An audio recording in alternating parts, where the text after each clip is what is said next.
Hello everyone, Assalamu alaikum wa rahmatullahi wa barakatuh. Good evening and welcome to our session that is about heritage that can transform from cultural treasures into economic powerhouses. We will jump into the session because we have little time, and my distinguished speakers, I would like for them to speak as much as they can. So we'll jump right into it. Nائلة, first of all, would you like to comment quickly on the video? Good evening, everyone. Thank you, Yasir. Well, first of all, I'd like to say that I'm really happy to be here in Saudi Arabia for this very fascinating event, gathering so many people who are passionate about culture and creative industries. And this video is a short video just to show what we've accomplished in almost 30 years with an heritage that comes from sub-Saharan African countries and that was totally marginalized, and that is showing our African roots, and that managed over the years to totally transform the economy of a city. So it's an intangible heritage. Few people believed in it in the beginning, and it really happened to be something incredible that is renowned internationally, and that has been driving a very interesting change, and it has been inspiring so many cities in Morocco and in Africa. Amazing, of course. Nailah Tazi, a cultural entrepreneur. She founded Morocco's landmark, I want to say it correctly. So it's Essaouira Gnawa. Essaouira Gnawa in World Music Festival, and has been a leading advocate, of course, for creative industries. First of all, thank you for the intro video. We will jump to the questions. We will start, of course, with our first distinguished speaker, Lord Neil Mendonça. Our first speaker brings a wealth of global experience in cultural heritage, serving as chairman of Historic England and a leading voice in shaping heritage capital strategies. Welcome to our session. I'll jump right to the question, Lord Neil. What do we actually mean when we call heritage an asset, and who defines that value? It's a really good question. So many people will have different ideas about what heritage actually is. And for me, heritage is what we inherit, whether that's buildings or objects or collections or customs or music or tangible and intangible heritage. Amazing. And the question is, how do those heritage assets have value? And I suppose that's what we're here to try and solve. And that they do have enormous value. And one of the good examples I'll use, and I know you want to go on, is if you think about the British Museum, for example. I don't know whether Hartwig is here, but if you imagine that museum is free to enter, but the collection of the British Museum, someone once told me, would probably fetch a value, if it were ever for sale, which it never would be, of well over $1 trillion. Wow, amazing. So there's a bit of value right there. Great. I'll try to jump to each speaker with a question so everybody has time to speak. Thank you, Lord Neil. Hassan Allam, Mr. Hassan Allam, our next great speaker, who leads one of the region's most influential development and construction groups with projects spanning continents and a deep commitment to cultural investment. Mr. Hassan, how do you assess the financial viability of heritage projects compared to traditional infrastructure investments today? Okay, good question. Thank you for having me. I received a lot of questions about why I'm here. I mean, my main business is engineering and construction, so a lot of people are wondering, what's a general contractor doing in a cultural event? The reality is, we have been privileged to be the operator of the Grand Egyptian Museum, and it falls under infrastructure investment and development. The truth is, we had not done it before, but we went into this project with immense passion. And it's almost 5 years today. Okay. And we have not received any kind of payment from the government because this is a concession. So we actually pay the government their percentage of the revenues and the bottom line. They've given us wonderful support, I have to say. Yeah.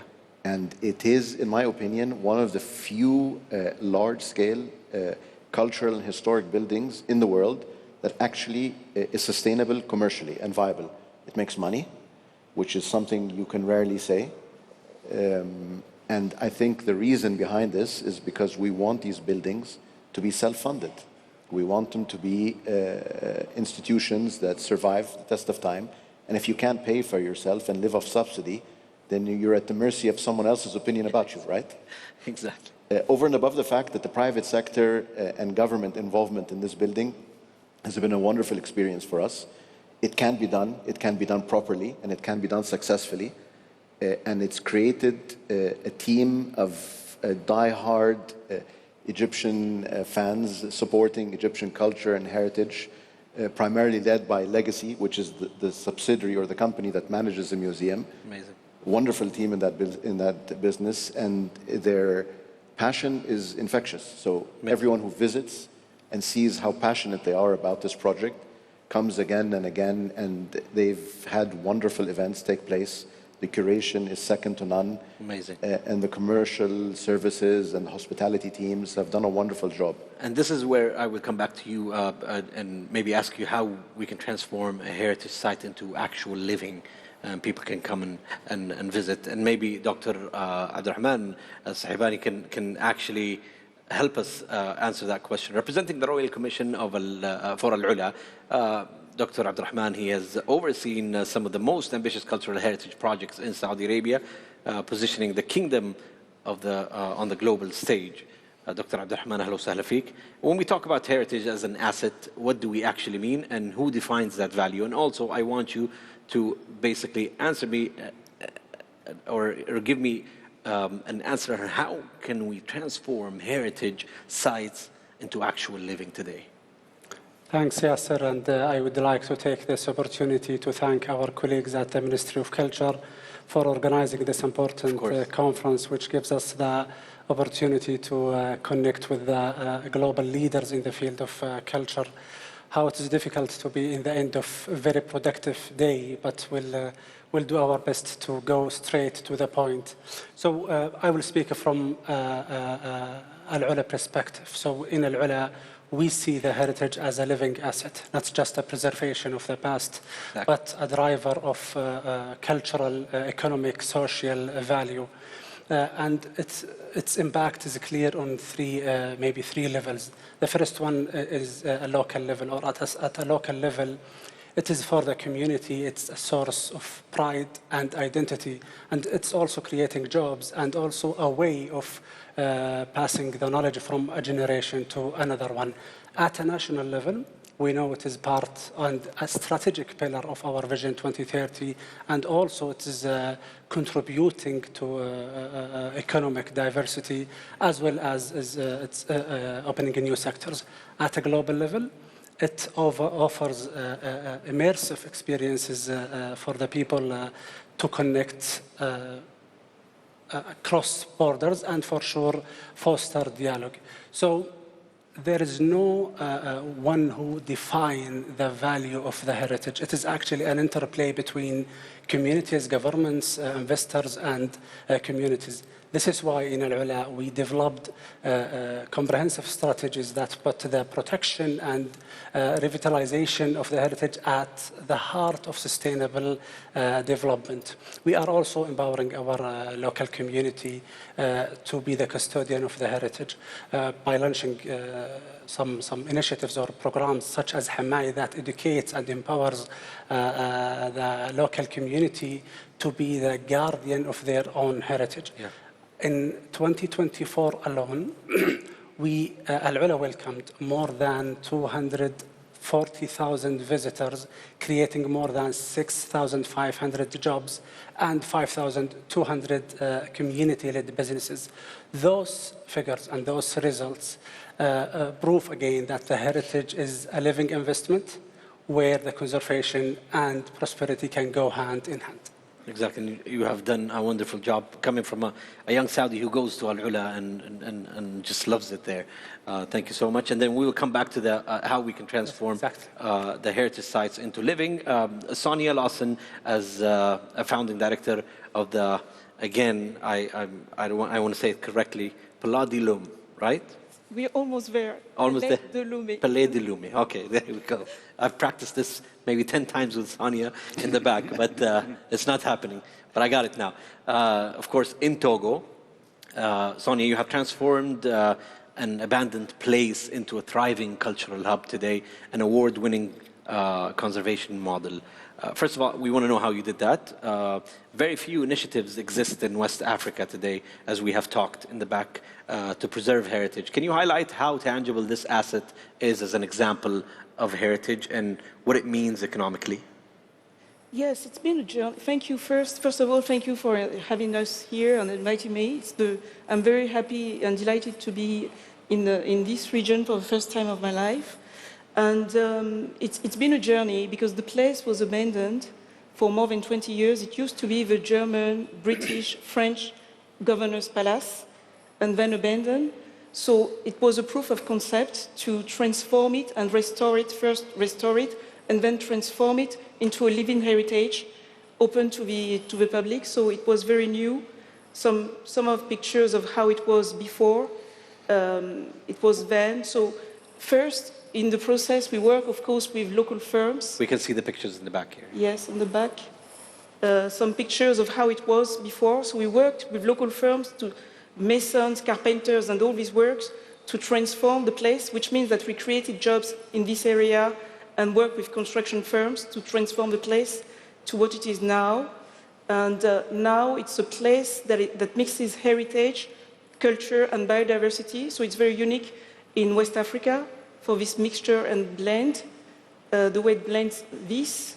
And we have a very young audiences, so we have all kinds of audiences. And I wanted also to highlight that it's very important for us to have an intergenerational approach.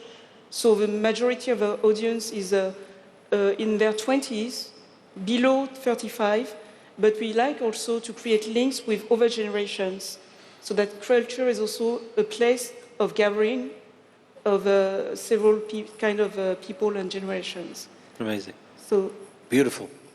I'd love to visit one day. Hopefully. We in the audience.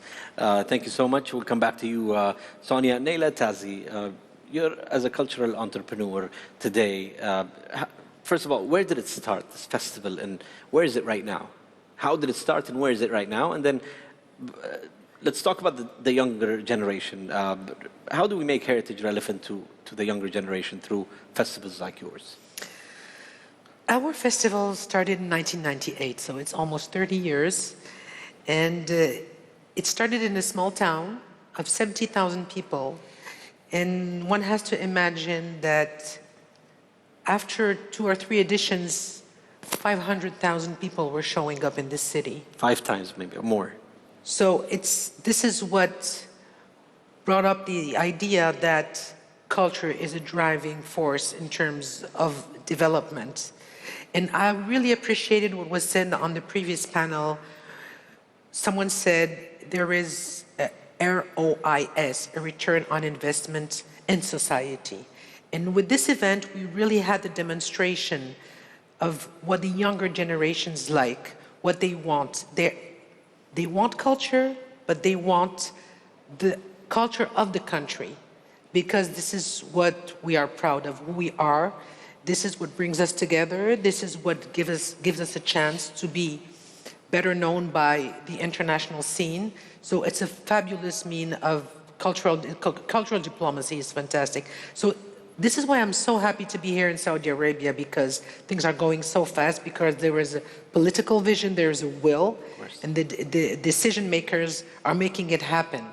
And we in Essaouira have been witnessing the total transformation of a city that was marginalized, that had no economic asset to develop, because it's like an island, it's almost an island surrounded by the ocean. And you know, only hippies would go there in the 70s. It was almost an abandoned city, and suddenly within a cultural event, it started, there was a revival of the city. But the younger generations are the one who really brought the attention, and this is how also it became a cultural, a social, and a political event that was becoming a driving force in terms of changes. So I think that youth is playing a huge role. And we have to listen to youth, because they are the ones who are the most attracted to the cultural sector. They are the ones who are going to build the cultural and creative economies. They're already building them in some parts of the world. but we are now more and more aware of the importance of this sector, and it's the new generations, the young generations that are bringing this awareness. And for us, as people who started an event, I'm a member of the private sector, I'm not a governmental member.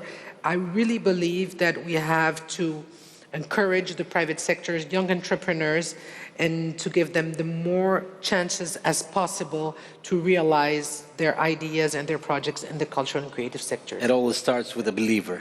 So in passion, Well, it took us patience. Well, we had to be patient, but I think now the ecosystem is more stable and more prepared. Job well done. Lord Neil, I want to jump to your question right away, where I want to get your perspective from the UK. What are the most effective models for balancing conservation today and commercialization, and why do they work? I suppose that's the whole point of this conference. Can we find a way of transforming heritage and cultural assets into economic activity? But it's not only that, and I think we've already heard on this panel, there are so many different models, and it's the same in the UK. What I would say, it's all about, to Neela's point really, it's how can we enable these things to happen? And one of the things I've been most impressed by here, at the risk of sounding like I'm sucking up to our hosts, is that the atmosphere and the energy and the way that you've created a force in this country to enable these things to happen, like at Al-Ula, is amazing. To come to this conference and see not only a very sort of ambitious Minister for Culture, but the Minister for the Economy and the Minister for Investment. If we could get those ministers talking in the UK about culture in the way that you're thinking about it in this country, I think it would be amazing. And that's what will enable things to happen. There are various models. So in the UK, how government interacts with heritage and culture is quite important. How much control do you have is an issue. So, for example, with our national museums, we operate them under what is called an arm's length principle. They have their own boards, they have their own allocated funding from government to a certain extent and to a certain bit of control. They can do what they like within certain parameters. But, you know, and for example, at Historic England, we have an arrangement with government. We're a government agency. We own a brand, English Heritage, which looks after 400 sites around the country: Stonehenge, Hadrian's Wall, Dover Castle, and so on. All each, in a way, with their own operating model. Nothing as amazing as Hassan's model in Cairo, by the way, and I want to learn how that works more so that we can perhaps apply it in the UK. But we also, in the country, have 400,000 different sites and properties that are designated and protected under our system. So I would say that there is each place, like Al-Ula, each one will have its own way of handling its operating model. But the key is that you need the energy and the support of government, who can then empower brilliant and individuals to make this happen. Amazing. So you're saying public-private partnerships can actually turn heritage into long-term economic value? Of course they can. We're seeing it here. And by the way, you can think of it in a big way. You can think of the whole city of London, for example, a great financial centre, is also a heritage centre, and how those things coexist, how the city of London coexists with the Tower of London and St Paul's and its history, is a brilliant example of a massive public-private part. At Oxford University, similarly, that's a place where heritage has to coexist with education, but also business. Amazing. Mr. Hassan Allab, I think the question was already asked. How does it work? Lord Nathan is asking, and I'm asking, how does it work? And how can private sector partnerships ensure heritage development today that delivers both economic returns and community enrichment? Okay, so there's no secret recipe. I mean, most institutions like the Grand Egyptian Museum have commercial space, have curation, have events. So we're not redefining the wheel. Again, I don't want to sound like I'm being cliche or cheesy, but it's the energy that the people responsible for the place bring. And because they feel that for the first time, the private sector is able to play a significant role in showcasing this marvelous building and the marvelous artifacts and the history associated with it, they've been able to create unbelievable events, unbelievable experiences. The people who represent the hospitality and let's say the guides who take our guests around are so interested and so excited, people want to come back and over again. Over and above the fact that we have now been basically receiving revenues through leasing out commercial space, office space, cultural events, corporate events that meet certain criteria, because you don't want these historical places and cultural and heritage sites to be places where parties are held. I mean, it's a little bit inappropriate. But again, to have the right balance, the right calendar of events, the right commercial setup, to be able to create venues for local industry, small industry, to showcase how artisans and craftsmen who work in Egypt can sell their products internationally and give them an outlet to do so successfully, has been an unbelievable success story for us. Amazing. Jumping to Al-Ula again, Dr. Abdurrahman, how was the Al-Ula transformed into a beautiful living? And I would like to ask you, how can in your experience, what are the biggest misconceptions investors or developers have when approaching heritage projects? Before I answer for the misconceptions, if I may, so in Al-Ula, we believe that we don't have to choose between the preservation and development. We can achieve both in harmony. At the Royal Commission for Al-Ula, we have developed what we call comprehensive regeneration framework built on 4 principles. First one, which is the conservation and the preservation of our cultural heritage. Second, which is the preservation of our natural landscape. Third, which is driving sustainable economic growth for the community. And fourth, which is enhancing the quality of the life of the community. Maybe the best example of this is the old town in Al-Ula. For centuries, it was the heart for the community, and rather keeping it as a static archaeological site, we worked together with the community and craftspeople to restore it using traditional techniques. At the same time, private businesses opened cafes, boutique, galleries, and cultural spaces in the old town. So, and this is creating a vibrant ecosystem that is both authentic and economically viable. Dar Tantura Hotel, which is also in the old town, one of the examples which transformed ancient and traditional houses in Al-Ula into boutique accommodation. Again, those examples shows us that when we carefully reactivate the heritage sites, they could be a self-sustained ecosystem with clear opportunities for the investors and the visitors. And for the misconceptions, I believe there are 2 major misconceptions for the public or for the investors. The first one is that the heritage sites or the heritage is something that should be preserved behind the glass. In reality, this is something, and the heritage is something very dynamic. And it could be, yes, some assets require conservation and other can adaptively reused, and many of them could be activated through tourism, hospitality, and creative industries. And the second misconception is that the heritage is an obstacle for the development, which is in reality and in fact, it could be a good foundation for the innovation and the growth in the future. Amazing. So turning it into a revenue-generating ecosystem without compromising the cultural or historical integrity, which is amazing. Moving on to Sonia again, I would like to ask you, does economic return always require physical transformation, or can actually value come from less visible forms today, like digital engagement, education, or licensing? What can you say about that?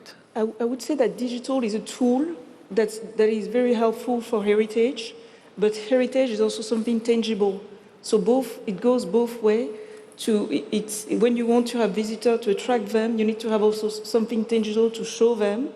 Digital is an introduction, means a tool, but it can't replace, according to me at least, it can't replace the tangible. We were speaking, and both of you were speaking about craftsmanship, so intangible asset. And this intangible asset needs to be revived and rejuvenated through a cultural project. So, and what more tangible is than having a weaver? So, for instance, we work with weavers, traditional weavers, potters. So all these craftsmen, they have ancestral knowledge, and they're happy to, we're doing digital activities with them to show their works to our audiences. But at the end of the day, when you see a pot, it needs to be a real one. So I would say that it goes together. Amazing. Last question, Nailah, Tazi, I would like to ask you, for lessons maybe that you can give from Morocco's cultural economy that could be useful for emerging markets. Well, that's a nice question, because Morocco has been investing a lot of talent in doing, and passion in capitalizing on its asset. I want to recall that more and more countries in the world are aware of the importance of heritage, the patrimoine. We all try to register as much elements as possible at UNESCO because it brings awareness. There are almost 2,000 elements registered on UNESCO list. Maybe 2/3 are heritage and 1/3 is intangible heritage. We, in our part of the world, I'm talking about the Arab world in Africa, we have more intangible heritage. And so it is very important to take care of that also, because it's what defines our identity. It is what has been passed down through generations, and that's who we are, and that's what we're proud of. So let's be as authentic as possible. Use the modern tools, use the digital tools, use everything that is modern, but remaining who we are, because that's what makes the difference. And also because all this heritage we're talking about is so important in tourism, that is becoming an important economic sector. We have to nurture this specificity of who we are, staying who we are, and proud of who we are. And this is what we really worked on in Morocco. And this is an expertise we really developed, and we would love to share with Saudi Arabia and any country that is interested in it. And just to finish, because I don't know if I will have another opportunity to speak. I just want to say that, because this is the example that we had on this movie that was a passion for me in my life, the project I dedicated 30 years of my life. But this small city became a UNESCO registered city, and it's also a creative city, and it became a learning city. So in the beginning, we wouldn't imagine that we would get into such an interesting dynamic. And now we are, for example, hosting programs with Berklee College of Music in the United States, because we're sort of a world music capital. Amazing. And this is very interesting because it never ends. You can keep on nurturing a project with very diverse ideas. Beautiful. And you are always welcome to speak. The Ministry of Culture doors are always wide open for everyone. Today I can say, or I can end this session with saying that heritage is both identity and investment, a powerful driver for culture and economy. Please join me in applauding for our distinguished speakers in this session. Thank you very much. Thank you, yes, sir. Thank you, appreciate it. Thank you. Thanks very much. Thank you, yes, sir. We leave it to me again now. Thank you, Yasser. And thank you to your panelists as well. Thank you.